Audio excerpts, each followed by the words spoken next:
Welcome to the Own It Powercast, the place to be when you get serious about making big changes and accelerating growth in your life and in your relationships. Finally create the life you've always wanted, living life on your own terms. Learn how to take your fear and turn it into powerful choices that will create sustained change. Now your host, Mary Baker. Hey everyone, welcome back to the Own It Powercast, a place where you can come to get what you need to move yourself forward. Hey, it's Mary Baker, and welcome to episode 119. The essence of assertiveness is integrity. Now, as you know, all month we've been talking about how assertiveness is so intertwined with our motivation, our commitment, and I think most importantly, our identity. Today, I want to wrap up the month by getting into what I think the true essence of assertiveness is, and that is integrity, our character, how we see ourselves in the world, what we think of ourselves as a person. But when you think of integrity, what comes to mind? Being honest, trustworthy, reliable maybe? Well, I think it's these things, but I think it's so much more than that. And also the neat thing is you are the only one, though, who can decide what you want to comprise your own integrity. Then the hardest part comes, which is living it out, especially when we are tested. I want to talk about some of the important aspects of integrity. These by no means are all of them, and I'm sure you can come up with other ones for yourself, and I want you to. But I think one of the most common things we think about when we think of integrity are values. Are you clear what your values are? Have you taken a long look at them lately? Why are they your values? What life experiences perhaps may have influenced those, because they often do. The other thing we want to take a look at is our beliefs, like what we believe about the world, what we believe about other people, about life itself, and about ourselves. We want to think, too, about what helped form those beliefs. And do we still want to keep them? Like, are they distorted? Do we want to change them maybe, trade them in for some better ones? And why? Why do we want to do that? Because remember, what we believe in and what we value drives our proverbial bus, like we've talked about before. It drives all of our decisions, all of our behaviors. Not being aware of what we believe in and value and deciding whether or not we want to keep those beliefs and values is how I think we can really lose ourselves and therefore lose our integrity. Conversely, I think feeling good about our beliefs and values makes it so much easier to know what to do when you're faced with important decisions, to know how we want to behave, to know how we want to treat other people, how we want ourselves to be treated, and what kind of life we essentially want to have. What is that comprised of? What would bring it meaning? For example, if you really value healthy relationships, you're probably going to focus on putting healthier people in your life and being a healthier person. Because having healthy around you matters to you, and relationships mean a lot, and you understand that the healthier people have better quality relationships. I think we also desire alignment, where, we make sense and all of our parts are in alignment with all the others. I think we want to feel congruent, like our values and our beliefs reflect who we say we really want to be, and everything should kind of feel like it fits together instead of contradicting each other. Like when you see disparate parts in a person, you see internal conflict, and you often see a lot of anxiety and lots of drama in their life as a result. Because I think they're essentially fighting themselves. There's that internal fight. And that's not what we want, right? We want to feel serene. We want to feel confident. We want to be grounded. And we want to be proud of who we are, or at least who we are becoming. And there's been a lot of research out there that shows that even people who act out and act out badly deep down want to be loved, they want to like who they are, and they want others to like who they are. They just don't know how to get there yet. I think another big aspect of integrity is courage, because it takes courage to stand in your truth. I mean, let's say you've done all this work, but now it's time to put it out in the world. And let's face it, that's not always easy.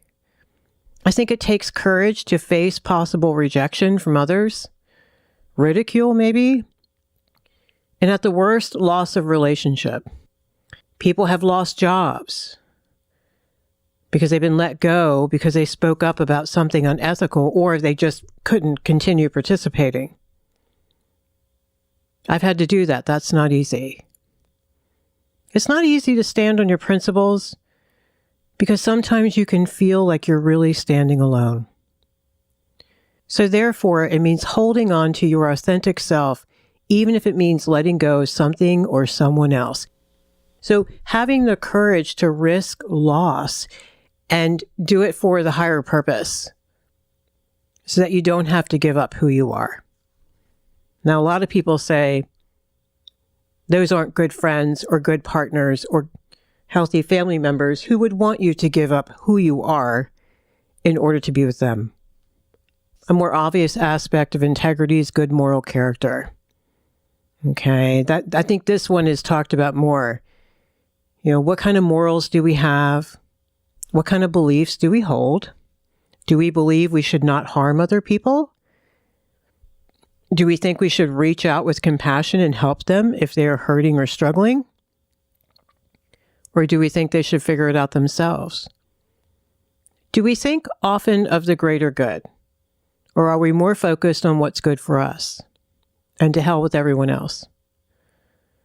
You know, this can often tie in, I think, with one's spiritual beliefs or worldview and, you know, how they were raised in terms of what makes a good person. Here's the thing, you get to decide what you think is moral and ethically sound and what matters to you most and why. And regardless of how you were raised, regardless of what environments you came from, you can change that if you want. Another aspect is honesty. You know, integrity is often tied to the idea of being forthright and not being dishonest.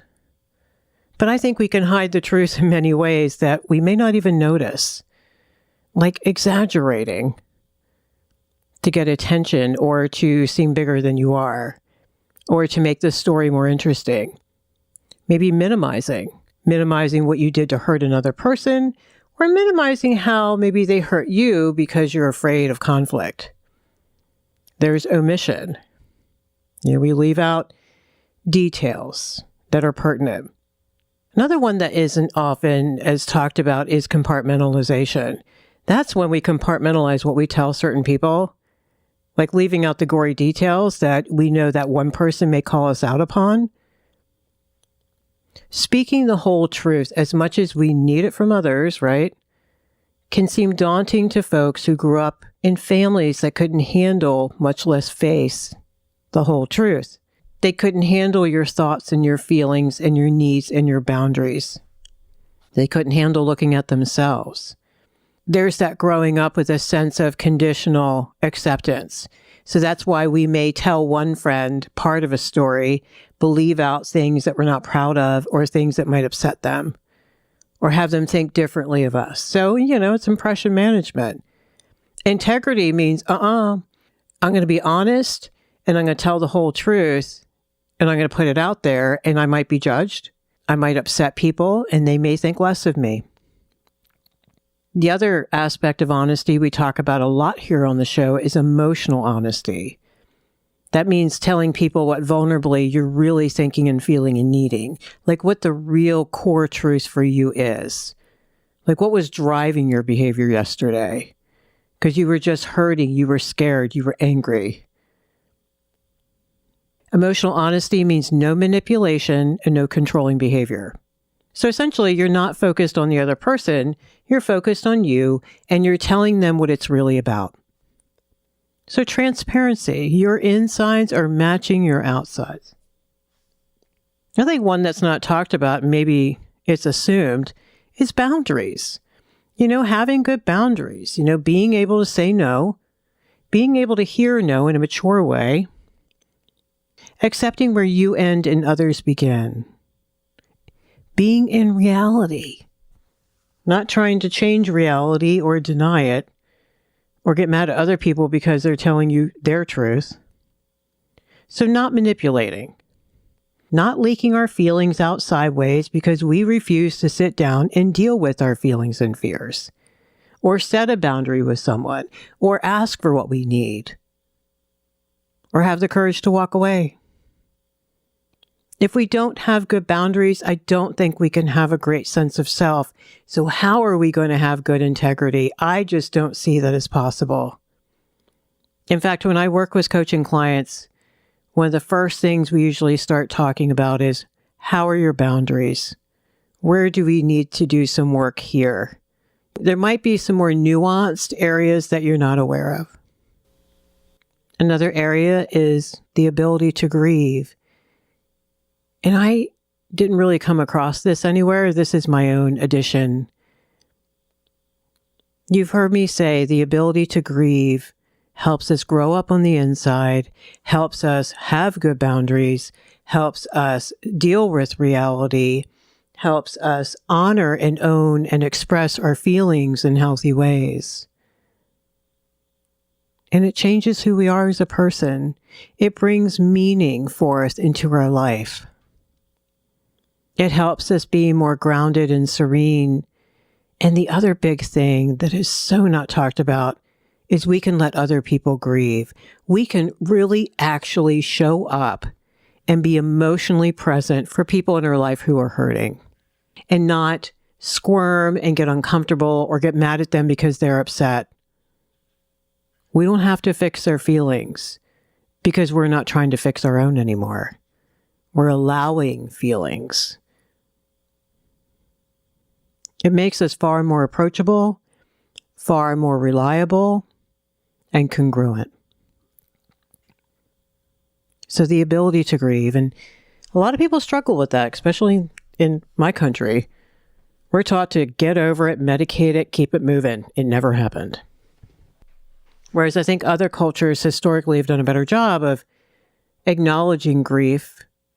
The community actually participates in it and supports it, and it gives it time to play out.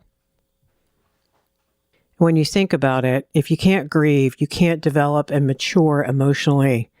It's kind of hard to have really good integrity and do grown-up stuff if emotionally we're just not grown up. I think another big piece of integrity is taking responsibility. And a big one is keep your promises. Keep your promises to yourself and to others. I think it builds self-trust, but I also think it's more respectful of other people's time, energy, money, feelings, and the relationship you have with them. Like, how much do you value them? We show people how much we value them by taking responsibility for ourselves, so we're not harming them with the net effects of all the crap that happens when we don't take care of ourselves. The other aspect of that is, how do you want to be treated? Your double standards aren't okay, even though we'd love to have them. If we want other people to treat us well, then we must do that in return.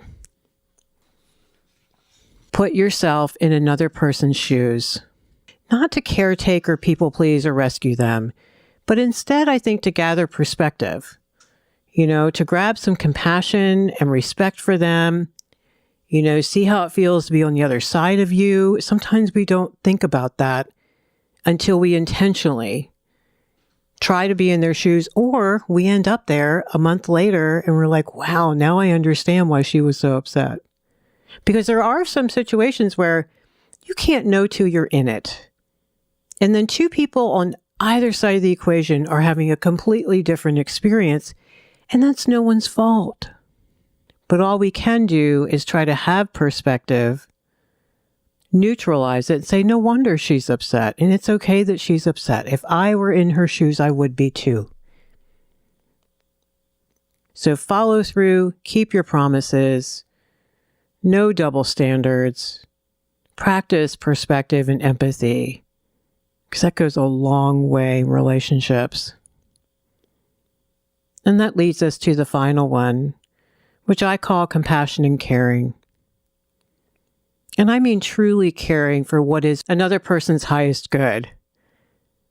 And to check ourselves that we're not making it all about us either, even though we would never admit that. And what I mean by that is not making it about what we want for them, even if those are our children, let's say, and we want wonderful things. That's about us. Maybe that's not what they want. We make it about us so that we can feel needed, so that we think we know what's best.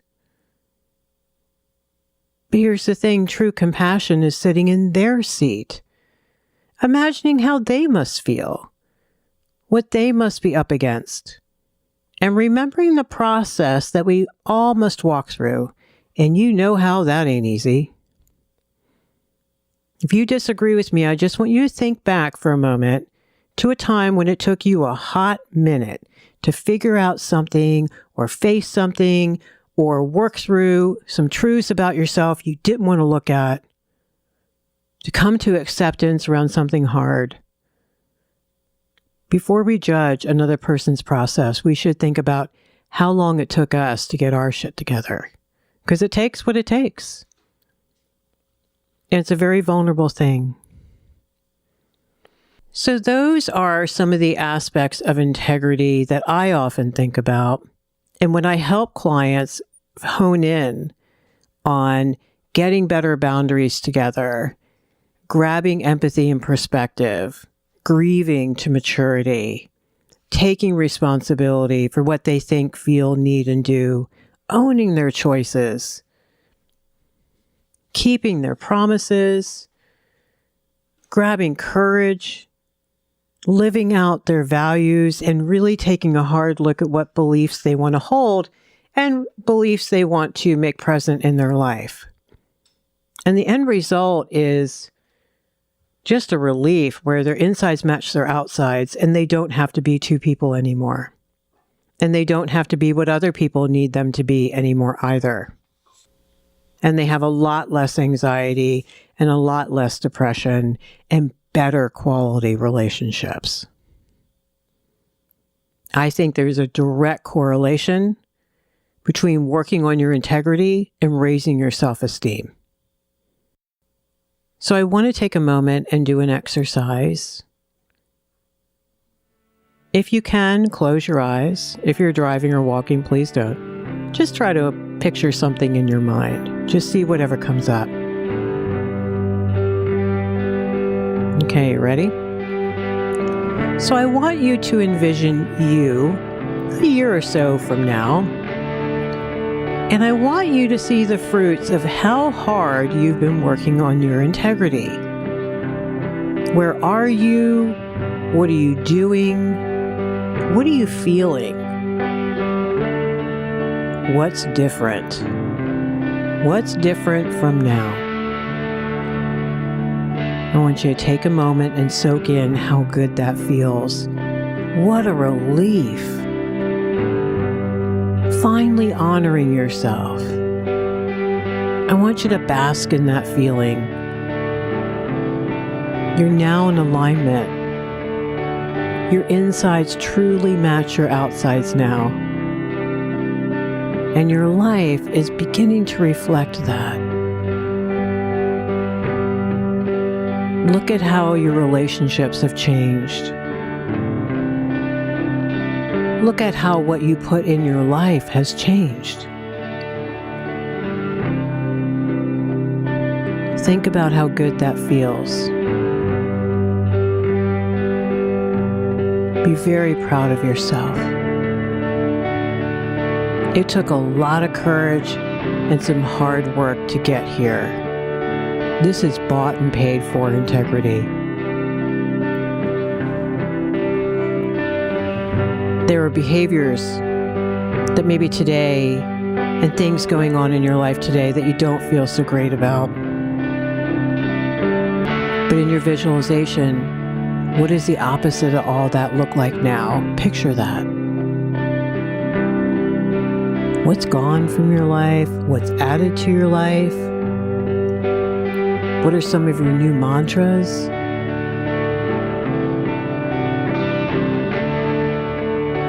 Now I want you to switch that visual between where you see yourself a year from now to how you see yourself right now today. Bring it back. What are the differences that you see and feel? What doesn't feel right? What are you ashamed of, perhaps? Feel guilt around? What needs to go or change? Or what new behaviors maybe do you want to learn and become better at? And then finally, maybe what changes have you already been working on lately that you're starting to feel proud of?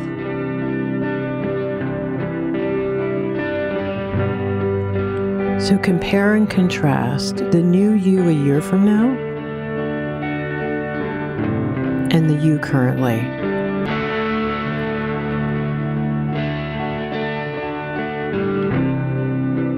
Notice what feelings come up.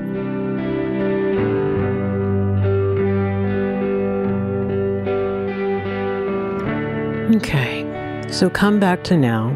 So what was that like for you? Know that we are all somewhere on the continuum between where we are and where we ultimately want to be. I think the wonderful thing is that we can get there. I think as long as we're honest and we're ready to do the work of changing and we get some help and some loving accountability to do that. I can tell you that I've had the honor of witnessing clients' journeys over the years, as well as my own. And there's nothing more transforming or powerful than stepping into the person they always wanted to be, just weren't ready earlier. Life got in the way. They let themselves down. They made choices that didn't honor themselves. And I want to finish up by saying what we know and the research shows is that when people live by a new set of values and really prioritize their integrity and they work hard at creating a different life, it helps them heal the past. So if you have things in your past that are just really hard to look at and hard to live with, ways you've treated yourself, things you've done, things you didn't do and let yourself down by not doing, opportunities you didn't take, all that stuff. There are some things we cannot make up for, but there are a lot of things that we can. We can live by new values. We can become a more courageous, honest, forthright, loving person. All we have to do is want to. So today we wrapped up the month on assertiveness by talking about a very important topic, and that is integrity. How you want to see yourself. Who do you ultimately want to be at the core?